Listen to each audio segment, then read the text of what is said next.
제가 전해드리는 게 맞는 것 같아서요. 그 말은 부탁도 설명도 아니었다. 이미 결정된 일을 알려주는 목소리. 나는 봉투를 받아들었다. 읽으셔도 되고. 채널 시니언니입니다. 구독, 좋아요 부탁드릴게요. 항상 감사드립니다. 그럼 이야기 시작합니다.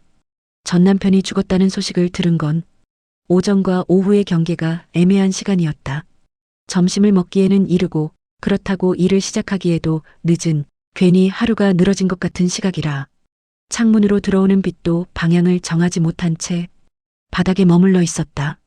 전화기 너머의 목소리는 조심스러웠고 그 조심스러움이 내 이름을 부르는 순간 나는 그 이름이 아직도 그렇게 불릴 수 있다는 사실에 잠시 반응을 놓쳤다.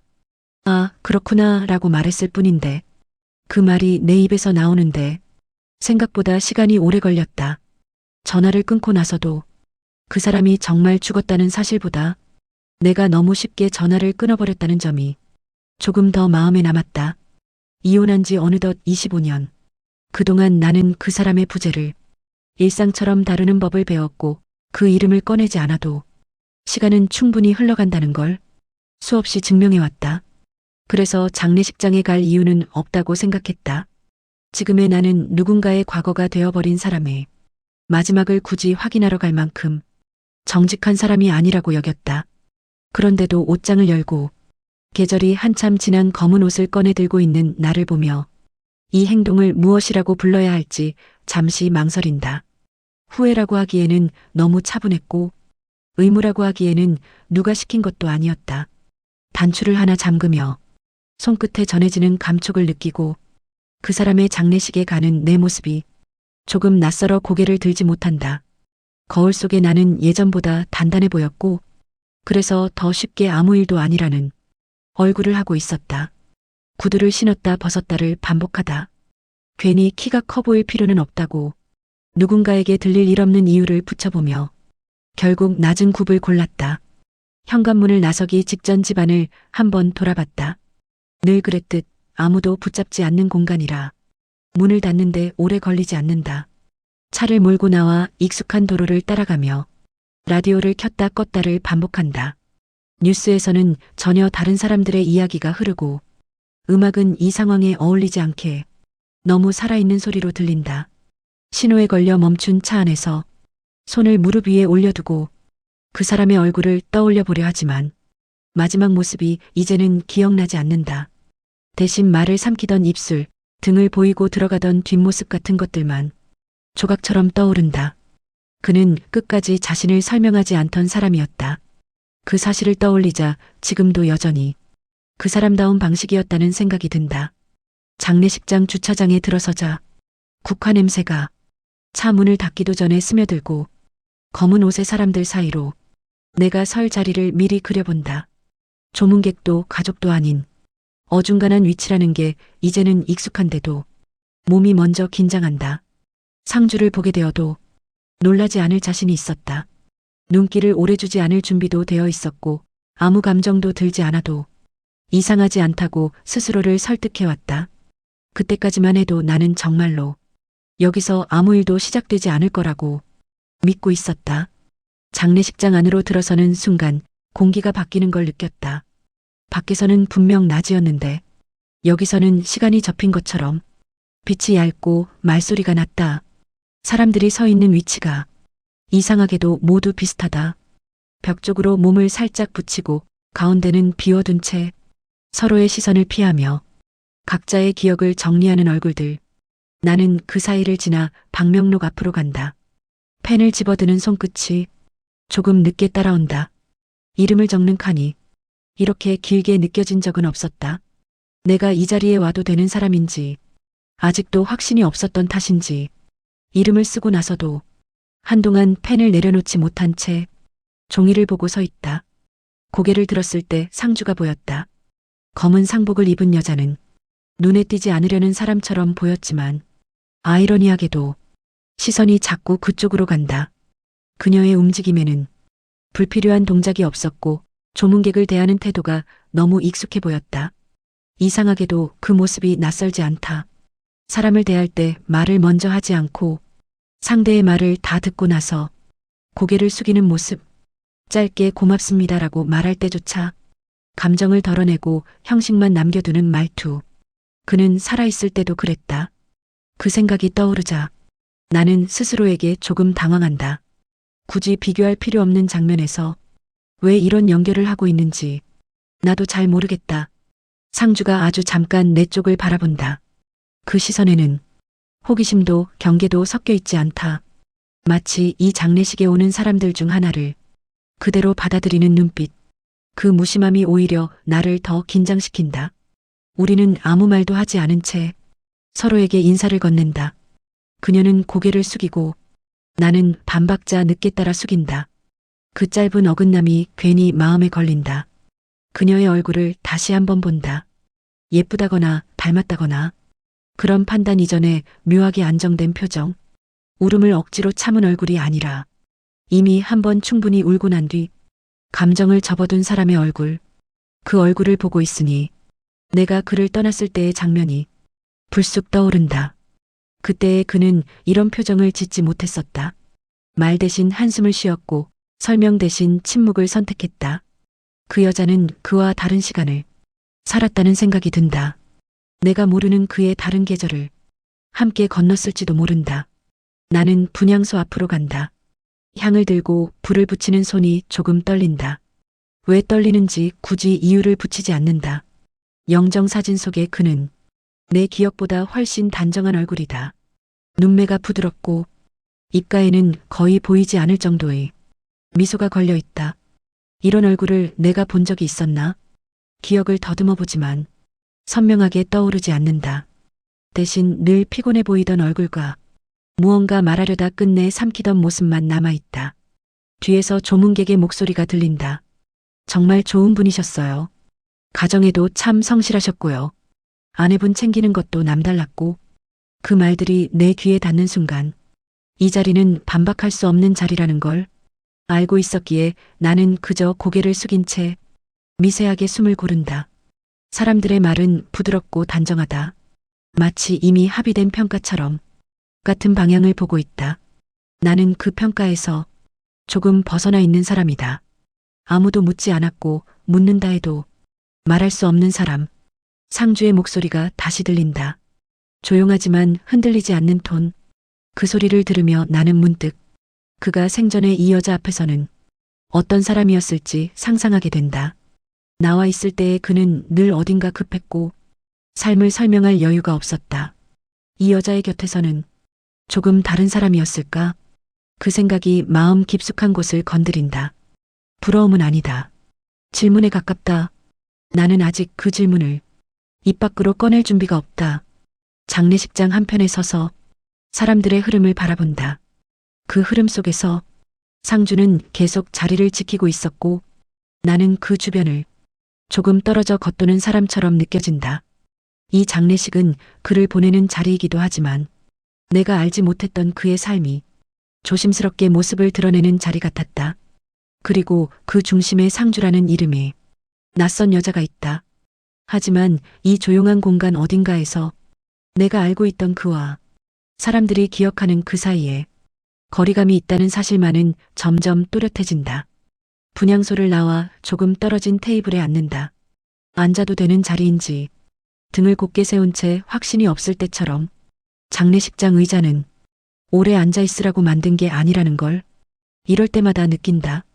잠깐 머물다 각자의 자리로 돌아가라는 무언의 신호처럼 허리를 괜히 불편하게 만든다. 나는 가방을 무릎 위에 올려두고 손잡이를 만지작거린다. 안에서 휴대전화가 울리지만 굳이 꺼내보지 않는다. 지금은 밖의 일상과 연결되고 싶지 않다. 앞쪽에서 조문객 몇 명이 작은 목소리로 이야기를 나눈다. 일부러 듣지 않으려 해도 장례식장의 공기는 말을 숨기지 않는다. 그때 어머님 돌아가시고 정말 힘들어 하셨잖아요. 그 말에 나는 손끝이 멈춘다. 그 이야기는 나도 알고 있다. 하지만 이렇게 아무렇지 않게 다른 누군가의 입에서 나올 줄은 몰랐다. 그래도 회사 일은 절대 소홀히 안 하셨어요. 오히려 더 챙기셨지. 집에선 어떠셨을지 몰라도 잊고만 지냈던 시어머니 이야기를 들으니 가슴 한쪽이 살짝 조여온다. 그는 늘 말이 없었다. 그 침묵이 나를 가장 힘들게 했다는 사실을 이 사람들은 모를 것이다. 또 다른 목소리가 이어진다. 아내분이랑도 참 잘 지내셨어요. 겉으로 티는 안 냈지만 집 얘기만 나오면 표정이 달라졌거든요. 나는 고개를 숙인다. 그런 표정을 나는 본 적이 없는데 그와 함께 살던 시간보다 훨씬 긴 시간 동안 이 사람들은 그를 기억하고 있다는 사실이 묘하게 마음을 어지럽힌다. 내가 알던 그는 늘 피곤했고 말이 없었으며 집을 자주 비우곤 했다. 집에 와 있더라도 마음은 늘 다른 곳에 가 있었다. 그게 전부가 아니었을까? 이 질문이 머릿속을 스친다. 아니라고 말하고 싶지만 확신은 없다. 누군가 내 옆자리에 앉는다. 흰 머리가 성긴 중년의 여자. 그의 친척일 수도 오래된 지인일 수도 있다. 많이 놀라셨죠? 그녀가 조심스럽게 말을 건다. 나는 고개를 끄덕인다.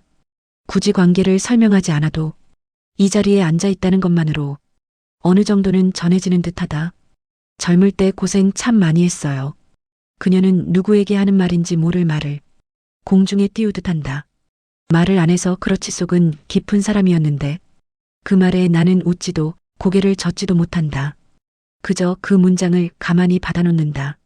설명하지 않아도 되는 여백을 만들어줘서인지 속이 깊다는 말은 참 편리하다. 그녀는 잠시 나를 보다가 더 말하지 않는다. 묻지 않는 것이 이 자리의 예의라는 걸 아는 사람처럼 같았다. 나는 다시 분향소 쪽을 본다. 상주는 여전히 그 자리에 있다. 조문객이 많아졌는데도 그녀의 얼굴은 크게 달라진 표정이 없다.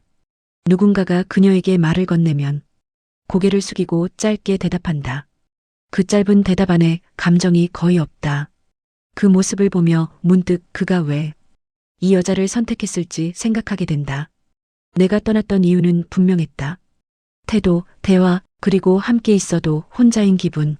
적어도 내 기억 속에서는 그 이유가 지금도 유효하다. 그런데 이 장례식장에서 다른 사람들이 말하는 그는 내가 알던 사람과 조금씩 어긋나 있다. 그 어긋남이 점점 커지면서 마치 내 기억이 한쪽으로 치우친 것은 아니었는지 조심스럽게 묻게 된다. 나는 그 질문을 끝까지 밀어붙이지 않는다. 아직은 그럴 필요가 없다고 스스로를 달랜다. 상주가 잠시 자리를 비운다. 상복 자락이 사람들 사이로 조용히 사라진다. 그녀의 빈자리를 보며 그녀의 시선에서 잠시 벗어났다는 사실만으로도 이상하게 안도감이 든다. 하지만 그 안도감 뒤에는 마치 피해야 할 장면을 일부러 미뤄두고 있는 것처럼 설명할 수 없는 불편함이 따라온다. 나는 자리에서 일어나 물 한 잔을 마신다. 물을 넘기는 동안 차가운 감각이 정신을 조금 또렷하게 만든다. 이 장례식은 그를 보내는 자리인데 살아있을 때보다 훨씬 많은 이야기 속에서 나는 점점 그를 다시 만나고 있는 기분이 든다. 그리고 그 이야기들은 아직 나에게 말을 걸 준비가 다 되어 있지 않다. 나는 다시 조용히 자리에 앉는다. 다만 분명해진 게 하나 있다. 내가 알던 사람과 사람들이 기억하는 사람 사이에 놓인 이 거리. 이 거리를 그저 모른 척한 채 돌아서기에는 이미 너무 많은 말들을 들어버렸다. 장례식장을 나왔을 때 밖의 공기가 생각보다 차갑다. 낮인지 밤인지 분간이 잘 되지 않는 하늘 아래 나는 잠시 서서 숨을 고른다. 사람들은 각자의 방향으로 흩어진다. 누군가는 통화를 시작하고 누군가는 택시를 부르며 금세 일상으로 돌아갈 준비를 한다. 나는 아직 그 준비가 되지 않았다. 차에 올라타서도 시동을 바로 걸지 않는다. 앞유리에 비친 내 얼굴이 조금 낯설게 보인다. 장례식장 조명 때문인지 아니면 오늘 하루가 너무 길어서인지 라디오를 켜려다 다시 끈다. 지금은 누군가의 목소리가 필요 없다. 운전대를 잡고 천천히 집으로 향한다. 차창 밖으로 익숙한 거리들이 지나가는데 오늘은 그 익숙함이 도리어 어색하다.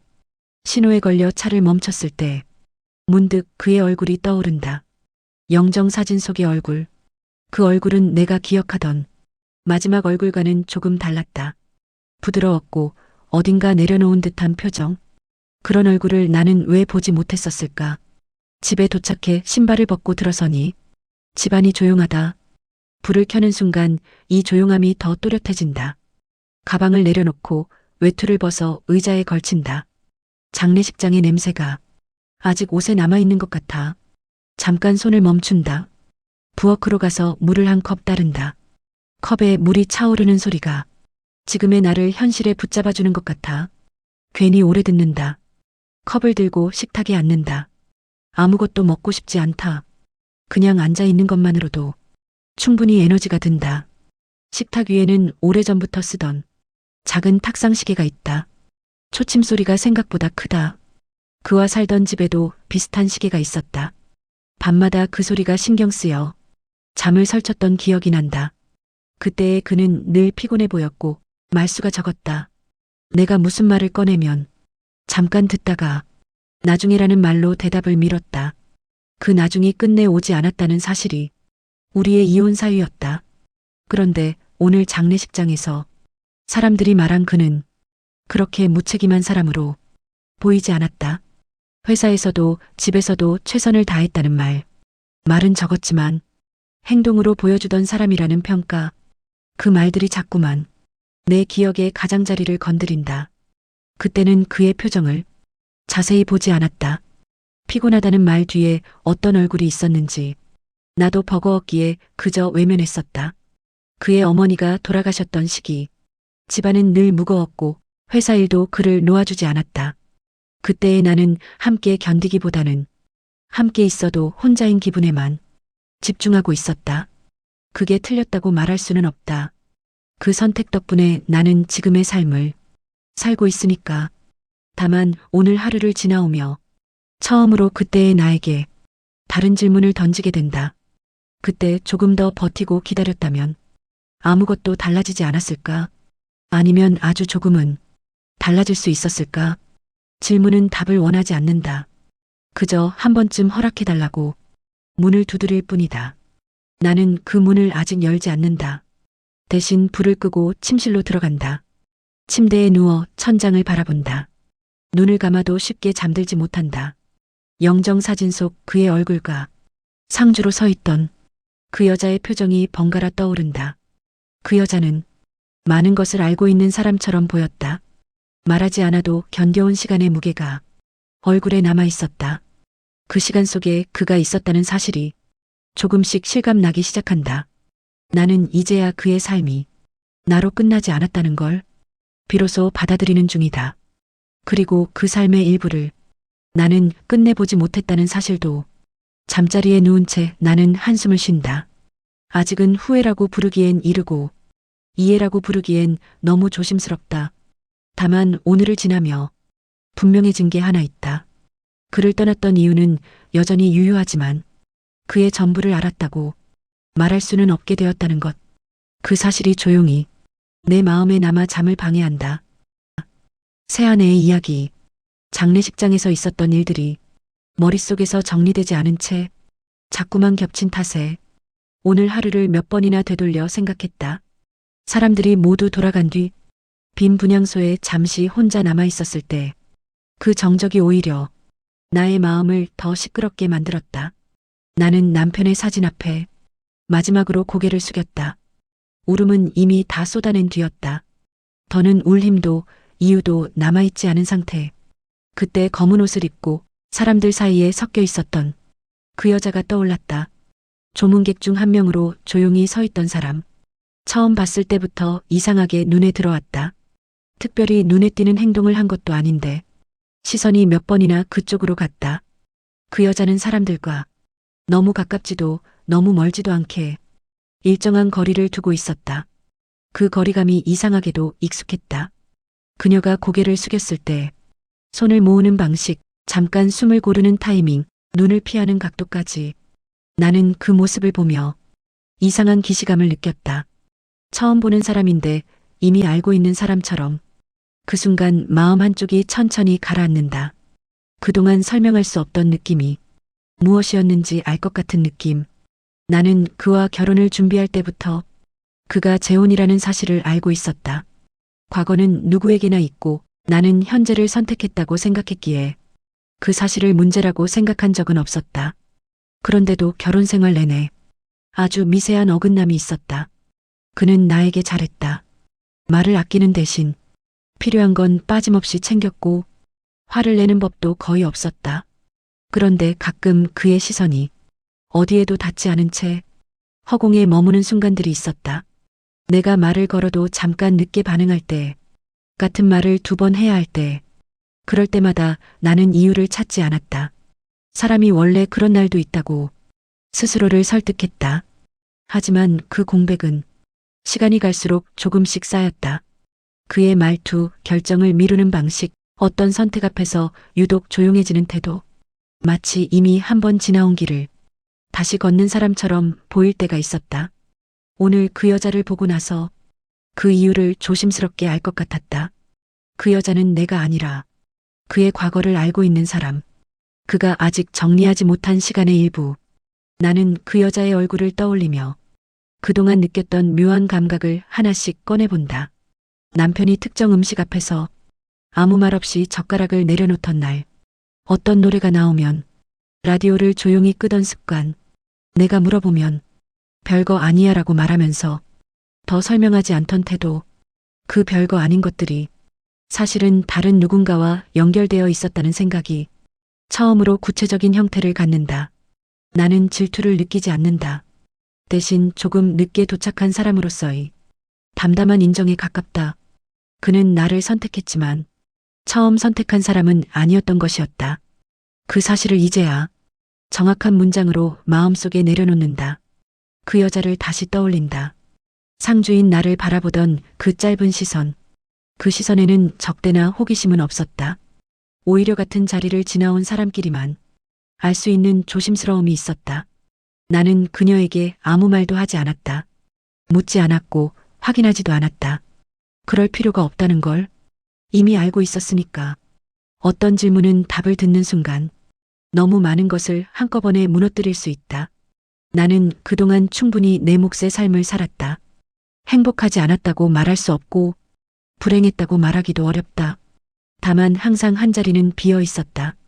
오늘 그 빈자리가 어디에서 시작됐는지 비로소 알게 되었을 뿐이다. 장례식장을 정리하고 마지막으로 불을 끄기 전 나는 다시 한번 그 여자의 뒷모습을 떠올린다. 그녀는 아무것도 묻지 않았고 아무것도 요구하지 않았다. 그 태도가 오히려 오래 남는다. 나는 아직 그 여자의 이름을 모른다. 하지만 그녀가 누구인지 굳이 설명하지 않아도 알 것 같다. 그는 끝내 그 사람에게 하지 못한 말을 가지고 살았던 것 같다. 그리고 그 말이 이제는 누군가에게 전해져야 할 차례라는 생각이 처음으로 내 마음에 스친다. 다시 전처의 이야기. 발이는 생각보다 빨리 끝났다. 의식이라는 건 늘 그렇다. 준비하는 시간보다 보내는 시간이 훨씬 짧다. 사람들은 줄을 맞춰 차례로 고개를 숙였고 관은 조용히 장례식장을 빠져나갔다. 누군가의 인생이 이렇게 정리될 수 있다는 사실이 여전히 낯설다. 나는 맨 뒤에 서 있었다. 앞으로 나설 이유도 없고 그렇다고 완전히 빠질 수도 없는 위치. 사람들이 하나둘 흩어질 때 장례식장은 급격히 비워졌다. 방금 전까지 사람들로 가득하던 공간이 거짓말처럼 조용해진다. 이제 돌아가도 된다는 걸 머리로는 알고 있지만 아직 끝난 것 같지 않아서인지 몸이 먼저 움직이지 않는다. 그때 상주가 보인다. 아까보다 조금 지친 얼굴, 어깨가 눈에 띄게 내려가 있고 손에 들고 있던 가방을 몇 번이나 고쳐준다. 우리는 멀지 않은 거리에 서서 잠시 서로를 본다.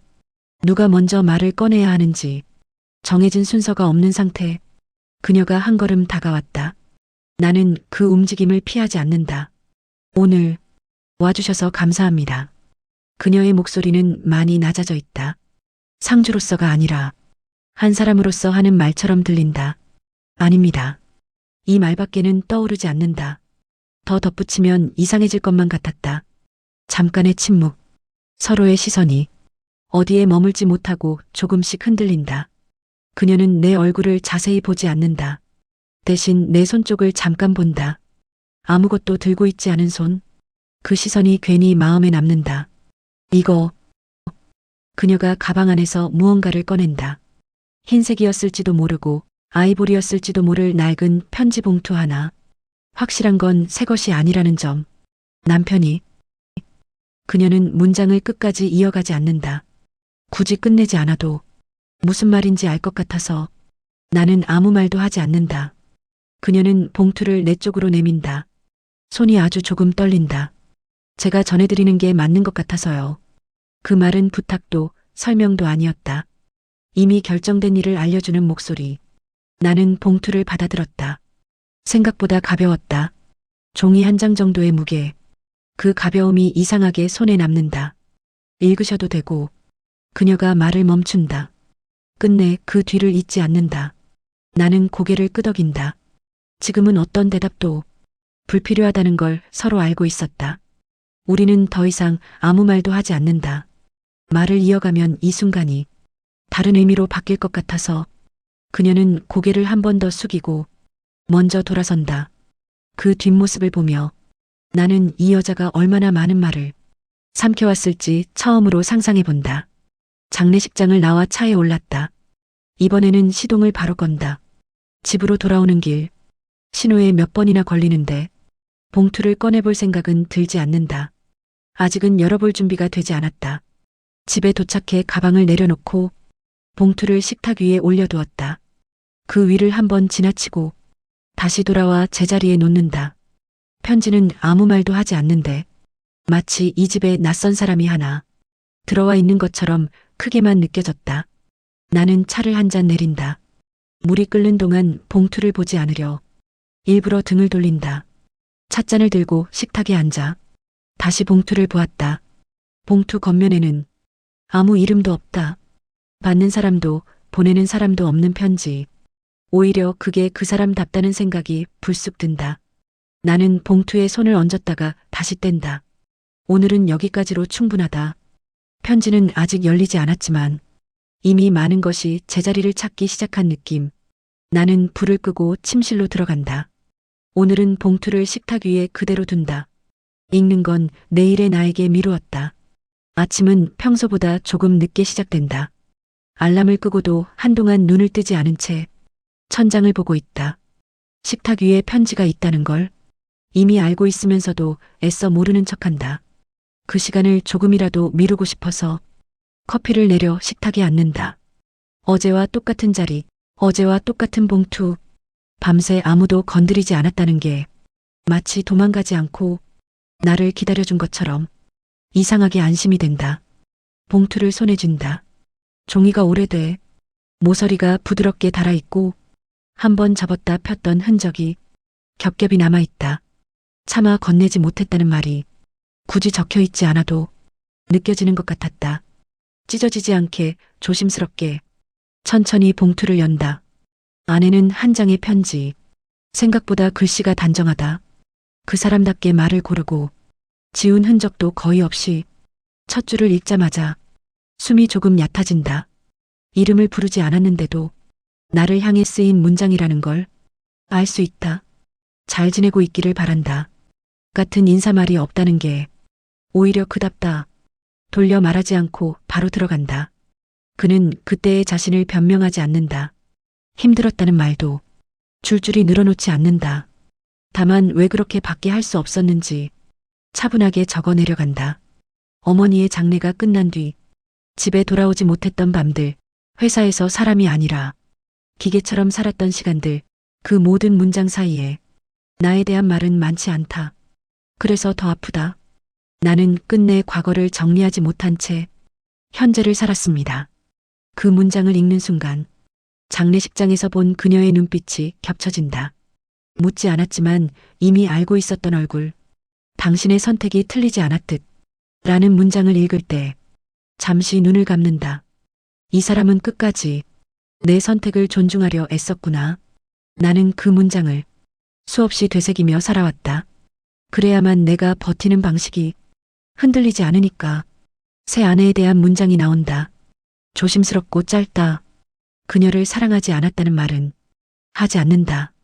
이 편지를 건네지 못한 이유는 당신의 선택을 흔들고 싶지 않았기 때문입니다. 라는 문장에서 손이 멈춘다. 그는 이 편지가 내 삶을 흔들 수 있다는 걸 알고 있었다. 그래서 자기 쪽에 남겨두었다고. 그러면서도 마지막에 이렇게 적어 놓았다. 나의 침묵도 전부 거짓은 아니었다는 것만 기억해준다면 그걸로 충분합니다. 여기까지 읽고 나서야 나는 편지를 내려놓는다. 울지는 않는다. 눈물도 나지 않는다. 대신 이상하리만큼 고요해진다. 오랫동안 닫아두었던 방 하나를 천천히 열었을 때처럼 나는 그를 계속 실망스러운 사람으로 기억해왔다. 그래야 누가 잘못했고 누가 떠났는지 분명해지니까. 하지만 이제는 그 사람의 침묵이 무책임이 아니라 설명할 언어를 끝내 찾지 못한 사람의 고립으로 보인다. 물론 그렇다고 그때로 돌아가고 싶지는 않다. 그때의 그 선택이 틀렸다고도 생각하지 않는다. 다만 모든 이야기가 내가 알고 있던 것보다 조금 더 복잡했다는 걸 이제야 허락하게 된다. 편지를 접어 다시 봉투에 넣는다. 이번에는 서두르지 않는다. 창밖으로 햇빛이 들어오고 시간은 아무 일 없다는 듯 흐른다. 나는 커피를 한 모금 더 마시며 생각한다. 이해는 용서와 다르고 사랑과도 다르며 그저 사람으로 남겨두는 일일지도 모른다고. 편지는 가방에 넣지 않고 서랍에 따로 넣어둔다. 자주 꺼내볼 생각도 없다. 그저 이제는 있어도 되는 물건이 되었으니까. 그리고 그날 처음으로 나는 그의 죽음을 진심으로 애도한다. 남편으로서가 아니라 내 인생을 스쳐간 한 사람으로서. 며칠이 지나도 일상은 제자리를 지킨다. 아침은 오고 저녁은 어김없이 어두워진다. 누군가 한 사람을 떠나보냈다는 사실이 이 집의 리듬을 크게 바꾸지는 않는다. 나는 이전과 다르지 않은 얼굴로 하루를 보내고 있다. 가끔 문득문득 편지의 내용이 떠오른다. 문장 전체가 아니라 어느 부분, 의미라기보다는 말투나 호흡처럼. 그럴 때마다 일을 멈추지는 않는다. 그저 잠시 숨을 고르고 다시 손을 움직인다. 삶은 그렇게 계속되는 쪽이 대부분이다. 퇴근길에 마트에 들러 필요한 것들을 산다. 사과, 우유, 그리고 아무 생각 없이 집어든 국화 한 단. 왜 그걸 골랐는지는 계산대 앞에 서서 알게 된다. 집에 돌아와 꽃병을 꺼내고 국화를 꽂는다. 누구를 위한 꽃인지 굳이 정하지 않는다. 의미를 정하지 않아도 꽃은 의미를 다한다. 이제 편지는 서랍 속에 있다. 그 자리에 있다는 사실만으로 충분하다. 저녁을 먹고 설거지를 하며 문득 생각한다. 그 사람과 살던 집에서는 이런 시간들이 왜 그렇게 버거웠을까? 그때의 나는 함께 있음에도 늘 혼자였고 그는 말하지 않으므로 곁에 있으려 했던 사람. 우리는 같은 공간에서 서로 다른 방식으로 버티고 있었다. 그 사실을 이제야 이해했다고 해서 과거가 달라지지는 않는다. 다만 이해하지 못한 채 미워하던 마음이 조금 가벼워졌을 뿐. 밤이 되면 불을 하나씩 끄고 침대에 눕는다. 어둠 속에서 하루를 되짚어보지만 특별한 장면은 없다. 그럼에도 이전과 다른 점이 있다면 어떤 질문을 더 이상 밀어내지 않아도 된다는 것. 그때의 내가 성급했는지 아닌지 굳이 결론 내리지 않아도 괜찮아졌다는 것. 사람은 완벽한 설명을 끝내 듣지 못한 채 살아가기도 한다. 그리고 그게 삶을 망치지는 않는다. 눈을 감으며 생각한다. 나는 잘 살고 있고 그 역시 자기 방식으로 나를 품고 살았을 것이다. 그 사실을 늦게나마 서로 다른 시간대에서 알게 되었을 뿐 이해하게 되었고 그래서 조금 쓸쓸하다. 하지만 그 쓸쓸함은 나를 잡아끌지 않는다. 그저 옆에 앉아 같이 밤을 건너갈 뿐. 나는 다시 하루를 산다. 아무 일도 없었던 것처럼 그리고 아무것도 변하지 않은 건 아닌 채로. 남편의 편지. 이 말을 쓰기까지 나는 이 문장을 몇 번이나 지웠는지 모릅니다. 당신이 떠난 뒤에도 나는 늘 말이 늦었습니다. 그때도 그랬고 지금도 그렇습니다. 어머니를 보내고 회사에서는 하루에도 몇 번씩 책임이라는 말이 내 이름처럼 불렸습니다. 집에 돌아오면 당신이 있었는데 나는 그 얼굴을 보면서도 어디서부터 말을 해야 할지 몰랐습니다. 당신은 늘 이유를 기다렸고 나는 늘 설명은 나중에 하자고 미뤘습니다. 그 나중이 끝내 오지 않을 줄은 그때는 정말 몰랐습니다.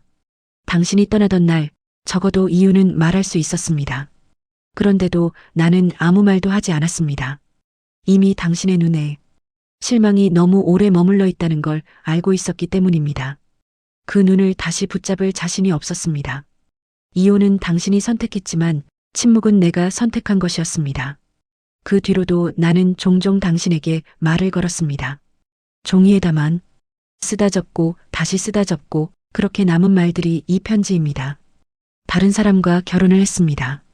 그 사람은 좋은 사람이었고 나에게 최선을 다했습니다. 하지만 당신을 대신하려고 결혼한 적은 없습니다. 다만 당신과 닮은 침묵 앞에서 조금 덜 도망칠 수 있을 것 같았습니다. 나는 끝내 과거를 정리하지 못한 채 현재를 살았습니다. 그게 나의 한계였던 것 같습니다. 이 편지를 건네지 못한 이유는 당신의 선택을 흔들고 싶지 않았기 때문입니다.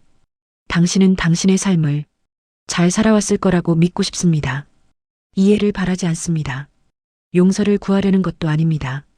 다만 그때의 내가 왜 그렇게 밖에 살지 못했는지 한 번쯤은 알아주었으면 했습니다. 이제는 말이 늦어도 괜찮은 시간이겠지요. 당신의 선택이 틀리지 않았듯 나의 침묵도 전부 거짓은 아니었다는 것만 기억해 준다면 그걸로 충분합니다.